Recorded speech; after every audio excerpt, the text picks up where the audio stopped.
Hello दोस्तों, welcome to civil मंत्रा। मैं हूं अनुपम। हम दोस्तों डिस्कस कर रहे हैं इंजीनियरिंग मैकेनिक्स में। आज हम सीखेंगे मोमेंट ऑफ इनर्शिया कि मोमेंट ऑफ इनर्शिया किस तरीके से हम निकालते हैं।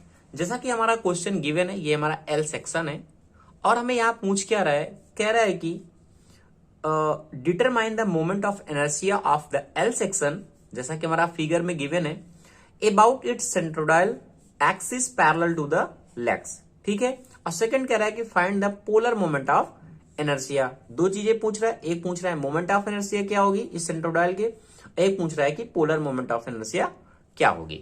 ठीक है, तो देखते हैं किस तरीके से हम सॉल्व करेंगे। पहला हमारा स्टेप क्या होता है, इसको हम इस तरीके से डिवाइड कर लें कि इसके हम एरिया को इजिली फाइंड कर पाए। मैंने मान लिया ये वाला 1 पोर्शन मान लिया, इसको मैंने 2 मान लिया। तो पहले क्या करना है, हमें एरिया निकालना है। मैंने इसको ए माना है तो मैंने A1 का एरिया डाटा फाइंड किया। अब देखो A1 का एरिया कितना होगा, 125 इंटू 10, तो 125 इंटू 10 कितना आ गया, 1250 mm²। ये A1 का आ गया। ये हमारा क्या है, 2 है। ये कितना हो जाएगा, A2 का एरिया हमारा कितना होगा। अब देखो यहां पे कितना था, 85 था, और यहां से यहां तक 10 निकल जाएगा तो कितना बचेगा, ये 75 बचेगा। ये 75 बचेगा ना, तो 75 इंटू 10 यानी 75 इंटू 10, ये कितना हो गया, 750 mm²। ये हमारा एरिया आ गया। ठीक है। अब इसके बाद हमें यहां फाइंड क्या करना है, सेंट्रोइड फाइंड करना है। यानी हमें चाहिए क्या, यक्स बार चाहिए और हमें वाई बार चाहिए, फिर हम कह सकते हैं वाई डैश चाहिए। ये फाइंड करना है हमारा सेकंड स्टेप। ये एक तरीके हमारा स्टेप फर्स्ट होता है कि हमें एरिया को फाइंड करना होता है। ठीक है, स्टेप 1 है। स्टेप 2 इस तरीके से कि हमें इसका क्या करना है, एक्स बार फाइंड करना है। अब ये जो एक्स डैश है उसका फॉर्मूला क्या होता है, एक्स डैश के लिए A1 x1, ठीक है, प्लस A2 और x2 और A1 प्लस A2। ठीक है, यानी एरिया A1 और A2 की बात कर रहा है। अब देखो एरिया A1 हमारा कितना है, 1250। ये कितना हो गया, 1250। अब x1 का मतलब क्या है, ये हमारा क्या है, x एक्सिस है और ये हमारा क्या है, y एक्सिस है। अब इसके लिए क्या बात कर रहा है, इसके लिए तो जो हमारा x डैश होता है क्या हाफ पे काम करता है। तो अगर हमारा 10 है तो क्या हो जाएगा, 5 हो जाएगा, यानी 10/2 यानी कितना हो गया, 5 हो गया। प्लस A2 कितना है, 750 इंटू, अब x2 कितना है। अब देखो x2 कितना है, ये हो गया 10। ठीक है, यहीं पे सॉल्व कर देते हैं। ये हो गया 10 प्लस मैंने क्या बोला, इसका आधा यानी 75/2। ठीक है, तो ये यहां पे सॉल्व हो जाएगा। यानी हम यहां पे लिख सकते हैं 10 प्लस 75/2। ठीक है, अब क्या कर रहा है, A1 प्लस A2। अब A1 प्लस A2 कितना हो जाएगा, ये 19 यानी 2000। ठीक है, ये कितना आ गया, 2000 आ गया। अब करो इसको सॉल्व। अब देखो यहां पे क्या है, 1250 इंटू कितना है, 5 है। अब थोड़ा हम कैलसी की हेल्प लेते हैं। ये कितना हो गया, 1250 आपको दिख रहा होगा, इंटू कितना है, 5 है। भाई 5 हमने कर दिया। ये कितना है, प्लस है। अब ये कितना है, 750 है, ब्रैकेट 10 प्लस 75/2 ब्रैकेट क्लोज। कितना टोटल आ गया, 41,875। कितना का डिवाइडेशन है, 2000 का, यानी कितना आ गया, 20.93। ये हमारा भाई जो हमारा एक्स डैश है या फिर एक्स बार है वो कितना आ गया, 20.93 mm आ गया। यानी एक्स डैश हमें पता चल गया कि इसका भाई सेंट्रोइड कहां पे है। ठीक है, अब हमें क्या चाहिए, वाई डैश चाहिए कि वाई हमारा कहां लाइज करेगा। ठीक है, इसी तरीके से सेम मेथड से हम क्या करेंगे, वाई डैश को फाइंड करेंगे। उसके लिए फॉर्मूला हम क्या लगाएंगे, यहां पे A1 y1 plus A2 y2 अपान A1 प्लस A2। ये हमारा सेकेंड स्टेप चल रहा है अभी। अब देखो A1 और A2 को देखते हैं। A1 हमारा सेम रहेगा, एरिया हमारा सेम है। अब हम किसकी बात कर रहे हैं, y एक्सिस की बात कर रहे हैं। अब वाई एक्सिस के लिए अब देखो, अभी हम किसकी बात कर रहे हैं, y1 की। तो ये हमारा y1 है ना, ये वाला पूरा, ये हमारा y1 है।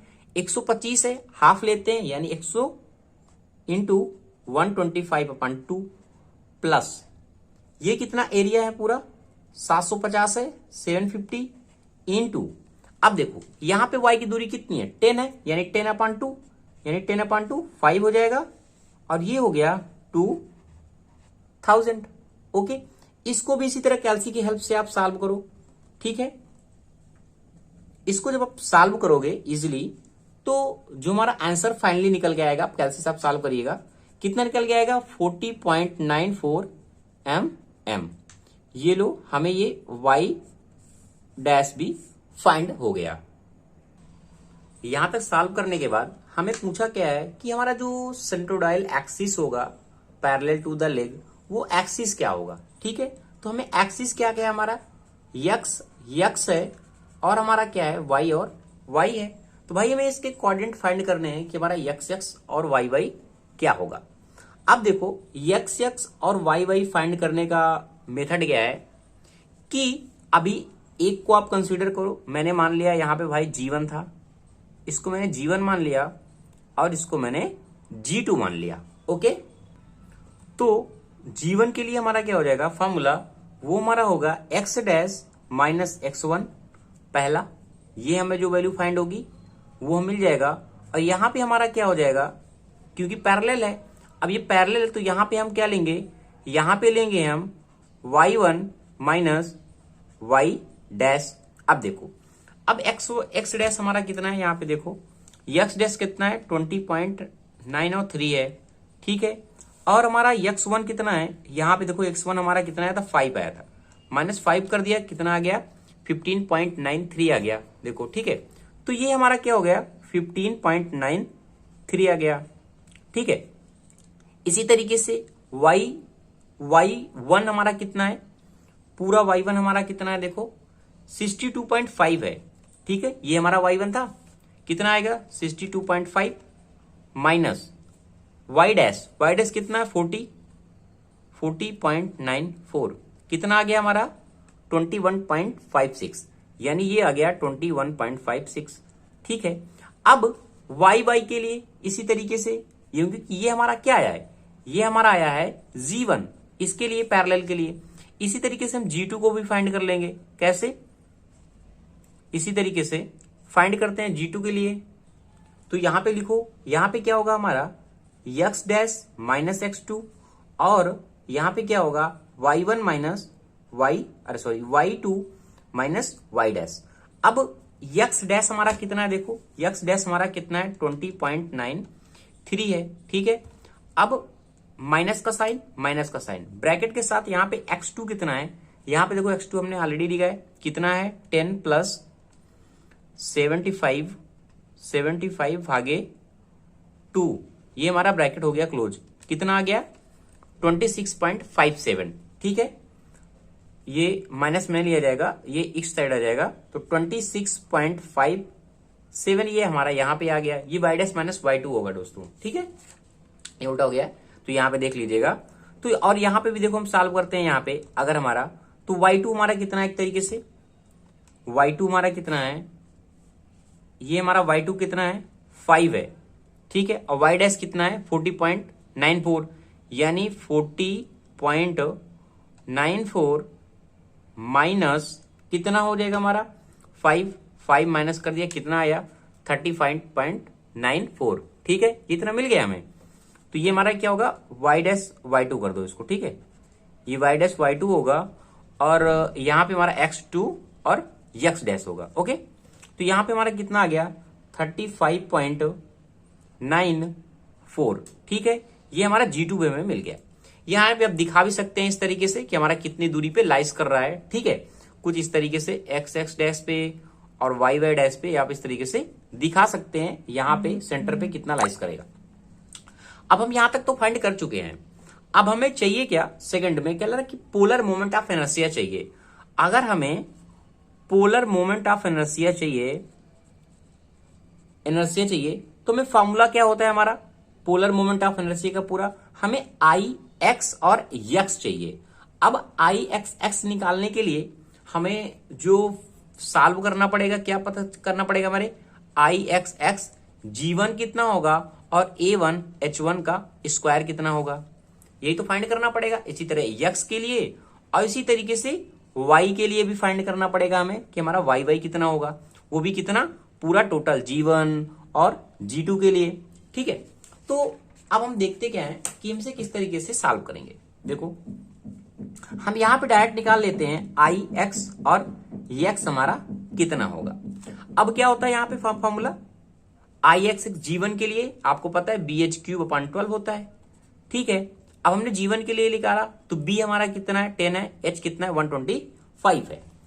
तो 10 इंटू 125 का cube upon 12, okay, plus A1 कितना है, देखो A1 कितना है, 1250 है, ये हो गया 1250। अब कह रहा है कि H1 कितना होगा, जो यहां पे H1 है, जो हमारा H1 लिया जाएगा वो कितना है, ये क्योंकि G1 के लिए हम ले रहे हैं, G1 के लिए x के लिए तो कितना हो गया, 21.56 हो जाएगा, यानी ये 21.56 का स्क्वायर हो गया, प्लस का साइन, क्योंकि हमारा G1 है और ये G2 भी है। तो यहां पे देखो अब G2 के लिए, अब यहां पे क्या हो जाएगा, BH³ आगे भी, तो यहां पे अब देखो 75 एरिया, 75 हो जाएगा इंटू 10 का क्यूब, यानी 75 इंटू 10 का क्यूब अपान कितना हो जाएगा, 12 हो जाएगा। एरिया कितना है इसका, 750 है, 750 हो जाएगा। ठीक है, अब इसके लिए हमारा क्या है, G2 के लिए हम देख रहे हैं कि अबाउट x से हमारा सॉल्व होगा, कितना आएगा, 35.94। ओके, तो ये वाली डिस्टेंस हमारी कैलकुलेट होगी। तो अब देखो यहां पे आपको इतना कॉन्सेप्ट क्लियर हो गया होगा, तो इसको आप कैलसी से आप इजीली सॉल्व कर सकते हैं। तुम्हारा जो आई एक्स एक्स आएगा फाइनली वो निकल के आएगा 31,83658.9 mm4। ठीक है, ये इसका यूनिट होता है। आई एक्स एक्स हमने फाइंड कर लिया है, मैं यहीं पे बता देता हूं, अब कॉन्सेप्ट आपको पता होना चाहिए। अब आई वाई वाई इसी तरीके से फॉर्मूला लगाना है आई वाई वाई के लिए। ठीक है, जैसे हमने आई एक्स एक्स के लिए लिया था अभी कि हमारा जो एल सेक्शन है अबाउट एक्स एक्स एक्सिस था, अब हम क्या लिया है, अबाउट वाई वाई एक्सिस के लिए। ठीक है, जब वाई वाई के लिए लेंगे तो वही सेम मेथड क्या हो जाएगा, जो हमारा बी होगा वो मतलब पलट जाएगा, तो यहां पे क्या हो जाएगा, 125 हो जाएगा और 10 का क्यूब हो जाएगा। ठीक है, ये रूल ऑलरेडी मैंने बताया इसके पहले। अब प्लस एरिया तो बदलेगा नहीं, एरिया नहीं बदलेगा भाई। अब देखो, अब ये जो वाई वाई के रिस्पेक्ट में ले रहे हैं ना हम इसे, तो अब कितना हो जाएगा, ये वाला एरिया लिया जाएगा, क्योंकि जस्ट उल्टा होता है, ये याद रखना थोड़ा सा, कौन सा अगर आप भूल भी जाते हैं तो वाई वाई पे एक्स एक्स का लो। ठीक है, x1 यानी x डैश माइनस x1 के लिए लो। अगर आई एक्स एक्स सॉल्व कर रहे हो तो y के लिए लो, y डैश माइनस y1। ठीक है, तो यहां पे भी सॉल्व करोगे कितना आएगा, 15.93 का होल स्क्वायर, ये ऑलरेडी हमने निकाल के रखा है इसलिए, प्लस अब क्या, इसी तरह इसका भी चेंज हो जाएगा, कितना हो जाएगा, 10 into 75 cube upon 12 plus 750 into, अब ये क्या लिया था, एक्स एक्स के लिए लिया था, वाई वाई के लिए जस्ट उल्टा एक्स एक्स आ जाओ, कितना हो जाएगा 26.57, यानी कितना हो जाएगा 26.57 का होल स्क्वायर। ठीक है, ये भी क्या था, होल स्क्वायर था। इसको पूरा हम सॉल्व करेंगे तो हमारा जो आंसर निकल के आएगा यहाँ पे 1208658.9 mm4। कैसे आप सॉल्व करिएगा। अब हमें चाहिए क्या था, हमें चाहिए क्या था, पूरा पोलर मोमेंट ऑफ इनर्शिया चाहिए था। अब x के लिए और y के लिए, तो हमारा जो आई जेड जेड होगा, आई जेड जेड होगा, क्या होगा, आई एक्स एक्स होता है प्लस आई वाई वाई होता है, ये आपने फॉर्मूला पढ़ा है। ठीक है, परपेंडिकुलर के केस में तो आई एक्स एक्स वाई और आई वाई वाई को दोनों को क्या करो, प्लस कर दो, कितना 3183658.9 प्लस 1208658.9, इसको क्या करना है, प्लस कर देना है। तो हमारा जो इजीली फाइनली आंसर यहां पे फाइंड हो जाएगा 4392317.8 mm की पावर 4। ठीक है, तो ये हो गया दोस्तों इसका फाइनल आंसर। इस तरीके से आप सॉल्व कर सकते हैं। आशा करता हूं आपको जो छोटे छोटे कॉन्सेप्ट हैं इजिली क्लियर हो गए होंगे। फिर भी अगर आपको कोई भी डाउट होता है दोस्तों तो आप कमेंट सेक्शन में पूछ सकते हैं। Thank you.